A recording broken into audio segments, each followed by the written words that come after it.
Divine Mother, Divine Mother, open our hearts and minds open our hearts and minds to receive your love, to receive your love, to perceive your grace, to receive your of grace, the divine consciousness, the divine of consciousness, the Christ consciousness. the Christ consciousness. And may we be able May we be able to share your love, share your your love consciousness, and consciousness and your joy and your with joy all whom we meet. with all whom we meet. We are thine Divine Mother. We are thine Divine Mother. Show us the way. Show us the way. Bring us home and bring us in home this lifetime. in this lifetime. Om. Om. Peace. Peace. Amen. Amen.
Joy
This week, the affirmation is high-mindedness. People often speak of cynicism as the mark of realism. In fact, in a universe without any visible center, one might justifiably develop his understanding of it from any conceivable starting point. One's understanding, however, will only reflect who and what he himself is. A view from the depths lacks the perspective that can be achieved from the heights. From the mountaintop, all things are seen in their true proportion. Strive always to be a channel for thy thoughts and aspirations. Never cooperate with anything petty or mean. Remember, the universe is, for every human being, both a mirror and an affirmation. One who entertains high thoughts will be himself ennobled. And now, if you feel to the affirmation, repeat with a loud, conscious voice. I will see goodness in everything.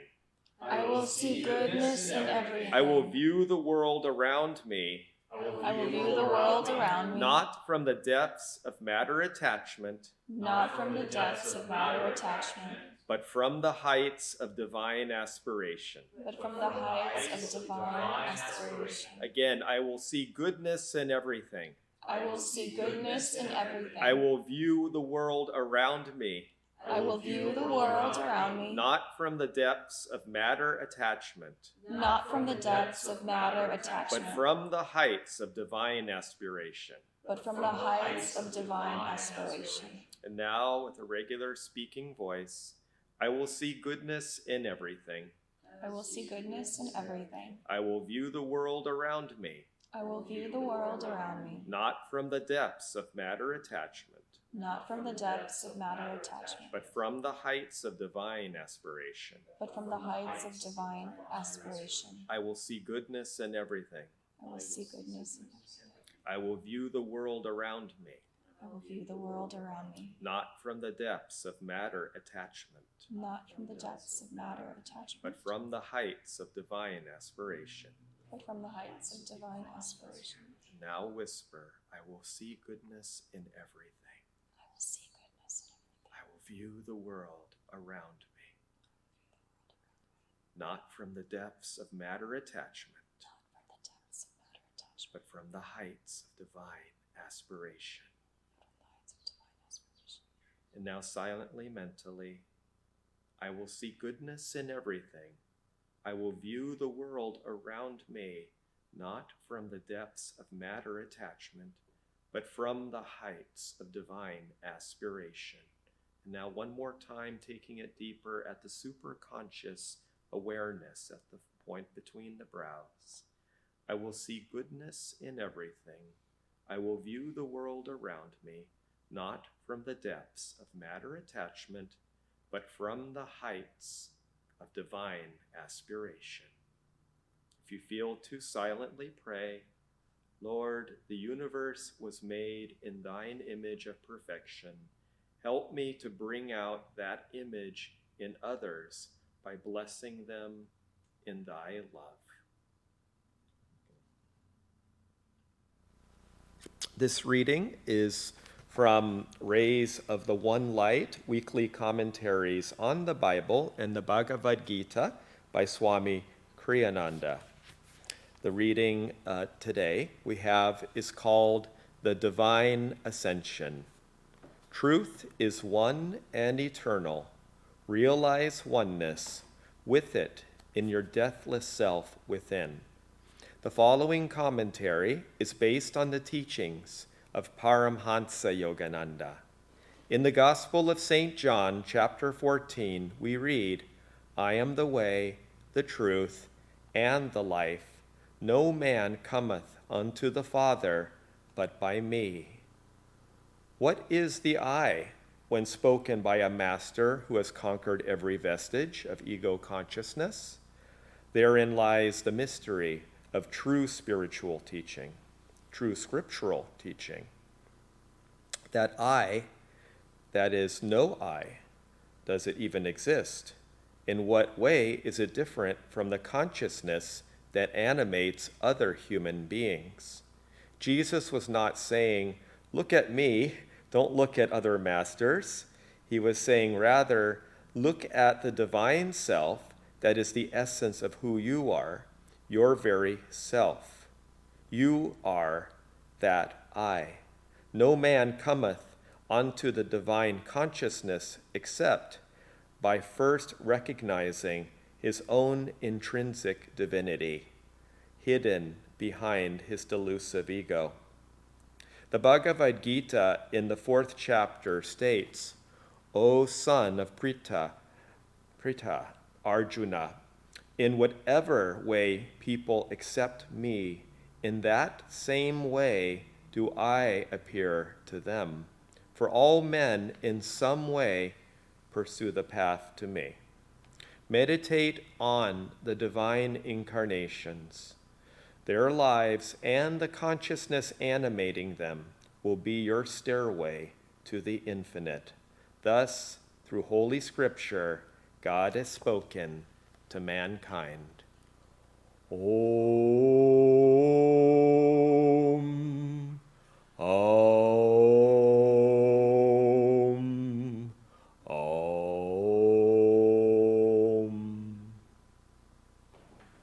Good morning, everyone. Again, those online and all those that are here in person. I will start with a reading from Whispers from Eternity by Paramahansa Yogananda. This is prayer demand for self-realization. O cosmic vibration, reverberate through me as the cosmic intelligent sound. Teach me to find in thee the presence of the reflected Christ consciousness. O holy vibration, lead me to intuit that Christ in thee. O omnipresent, cosmic sound of Om or Amen, reverberate through me and expand my consciousness from this body to the whole universe. Teach me to feel in thee the all-permeating, perennial bliss of the Supreme Spirit.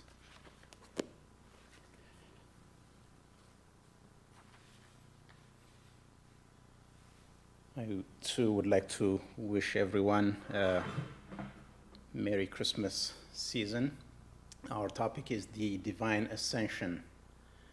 That pretty much sums up our whole journey, the Divine Ascension, self-realization.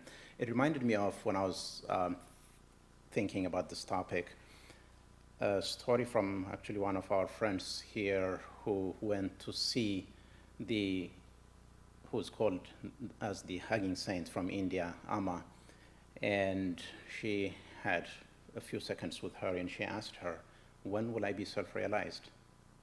And Amma's answer was, you are self-realized, you just haven't realized it yet. So it is true, isn't it? We are all self-realized, we just need to realize it. In fact, I like the definition of Yogananda, the way he defined self-realization. He said it's the knowing in our heart, with our mind, our soul, and all our strength, that we are right now in the possession of the kingdom of heaven. We don't have to go looking for it. We already have it. We just have to improve our knowing. It is there. That's really comforting to know. At the same time, in Samadhi, Yogananda's beautiful poem, he says, from joy I came, for joy I live, in sacred joy I melt, just like the chant we just did. But he also added in one of his talks, he said, but it's not easy melting. The reason it's not easy is because of our own doing. We have our attachments, likes and dislikes, and our ego that get in the way. So what are we supposed to do? How do we get there? That's the beauty and that's the blessing of the gurus. We have our teachings. And Swami Kriyananda, actually, in the reading that just Paul beautifully did, he said, meditate on the divine incarnations. Their lives and the consciousness animating them will be your stairway to the infinite. So follow their teachings. Meditate and act. What's that action? Well, meditation is an action also, but what's that act?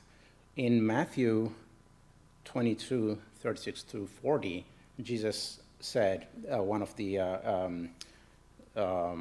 Pharisees, actually someone who was an expert in the law, asked him to test him, of course, "Teacher, which is the greatest commandment in the law?"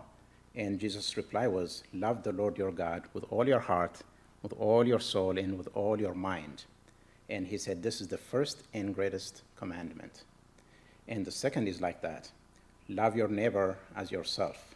All the law and the prophets hang on these two commandments. Love thy neighbor. So meditate and love. How we do that? How do we do that? Meditation. Our gurus have taught us how to meditate, but also love.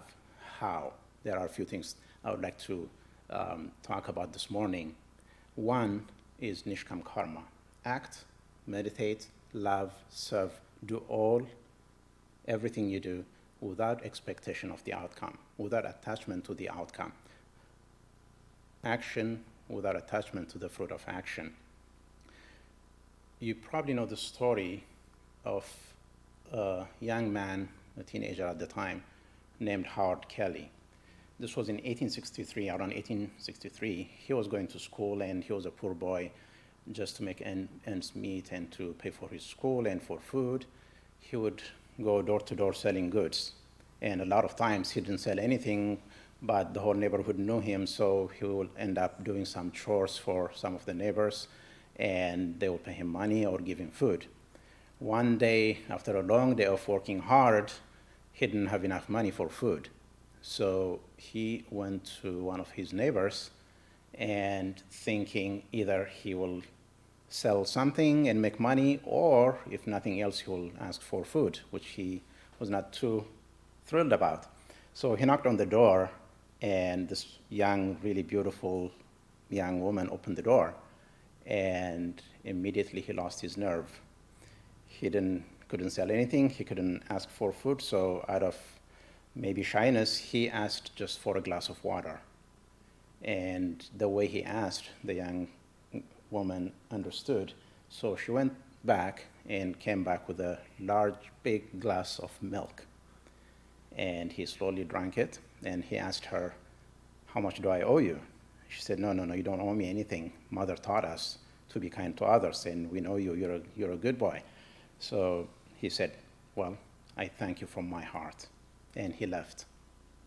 Years later, this young woman, now a fully grown woman, she became sick, and the local doctors couldn't figure out what was wrong with her. So they referred her to a bigger hospital in the big city. And even there, they just couldn't figure out what was happening to her. So they called for a consultant named Dr. Howard Kelly, and the same young boy that had that glass of milk. And when he heard the name of her town, he immediately thought of her. So he walked to her room and looked from outside, and sure enough, it was that woman that gave him the glass of milk. So he made it his mission to figure out what was wrong with her. So he spent days and days to figure out the problem, and sure enough, he did. She became well, and the day before she was released from the hospital, he contacted the business office, and he asked that her hospital bill be sent to him for review. He looked at it and wrote on the side of it and sent it to the woman. And when she received the bill, she was getting ready to leave the hospital. She just couldn't bring herself to open the envelope because she knew she wasn't going to be able to afford it. She was thinking, how long do I have to work to be able to pay this bill? So finally, right before she left, she opened the envelope and she read the note on the bill. It said, "Paid in full with a glass of milk," signed by Dr. Howard Kelly. The woman gave him that glass of milk, not expecting anything in return. She simply was serving God. She may not have realized it when she was doing it, but that's exactly what she did. That's the kind of service we have to perform. Nishkam karma. Second, devotion. We cannot get anywhere without devotion. Even Yogananda said, Kriya Yoga will get you there, will get you to the door, but you cannot enter without devotion. Swami Sri Yukteswar, he said, you cannot take a single step on the spiritual path without first developing the natural love of the heart. And what is devotion? I remember asking this question so many times. What is devotion? How do I develop devotion? One of the definitions I heard that really caught my mind was devotion is energy directed upwards. So if there's any kind of energy in our heart, if it's down pulling and goes into emotion versus goes up going into devotion, that's where the energy is determined. And Yogananda said one of the most important factors that determine whether our feelings go into emotion versus or devotion is the company we keep. And it's the satsang, it's what we read, it's what we listen to, the news we follow, and all those things, our environment is stronger than willpower. All those things affect our energy, whether it's going to go downwards or upwards into devotion. Without devotion, we cannot get there. We have to have that devotion.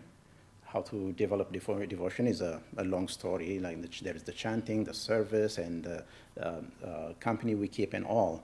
But we have to have that devotion. We have to have that hunger. If we're not really hungry, somebody can give us the food, but we're not going to eat unless we're really hungry. We're not going to open our heart to God's grace unless we really, really are hungry for it. And receptivity. Swami Kriyananda was asked one time, what's the most important factor on the spiritual path? He said receptivity, because God's grace is there. We just have to be able to open our heart and receive it. I heard the story of someone asking Swami Kriyananda at Ananda village one time. He said, how come I don't see the spiritual eye? I've been practicing for such a long time, but I've never seen the spiritual eye. And the assumption is that everybody is seeing the spiritual eye except me. And Swami Kriyananda's answer was, number one, not everyone sees it. And it's possible that it's towards the end of one's lifetime that they may be able to see it in some people. But the most important thing, he said, is forget wanting to see the spiritual eye. Just be ready to open your heart, and the devotion and the receptivity, have that receptivity for it to accept it when it happens. And that's the receptivity. When we open our heart and do what needs to be done without expecting the outcome, then that's when we perceive God's grace. And it's really important that we know that the grace of God and the grace of the Guru is always there. We have been blessed here in Los Angeles the last several days. We've had a lot of rain, thank God. And when it's raining, really pouring one afternoon, I was just looking at the clouds. It was so dark. It's really hard to imagine at that time that the sun was still shining. But behind the clouds, the sun is still there. Behind our emotions, behind our anger and sorrow, God's grace is still there. We just have to open our heart. We just have to open our minds. When we still our heart, when we open our mind, when we prepare our consciousness to receive His grace, then it will be there. Then we will know it is there. The problem is our feelings are so disturbed that we're not able to see what is already there. The great exponent of yoga, Patanjali, in his second verse said, Yogas chitta vritti nirodha. Yoga is the neutralization of the vortices of feeling or feelings. So yoga, which is union, it comes with the neutralization, with the calming of all our likes and dislikes and anger and ego and attachment, and I want this and I don't want that. When we still our heart, then we will perceive that calm presence within, and that's the Christ consciousness. And towards the last, actually the last few verses of Yogananda's poem, Samadhi, is eternity and I, one united ray, a tiny bubble of laughter, I am become the sea of mirth itself. That's the union, that's Samadhi. That's what we get, that's what we perceive when we get there. And that's our journey. That is the Divine Ascension. And the promise has been given. The God and Guru have, through incarnations of the avatars, promised us it is there. We just have to open our heart. As Yogananda said, the spiritual path, 25% of the work is ours. 25% is the Guru's effort on our behalf, and 50% is God's grace. So we just have to do our part, and the rest is there. They will meet us more than halfway, 75% of the way. So may this celebration of the Christmas be a reminder for all of us to open our hearts to receive the Christ consciousness, to live in the Christ consciousness, and to be in that Christ consciousness at all times, not just in this Christmas season, but today and every day. God bless you all.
Namo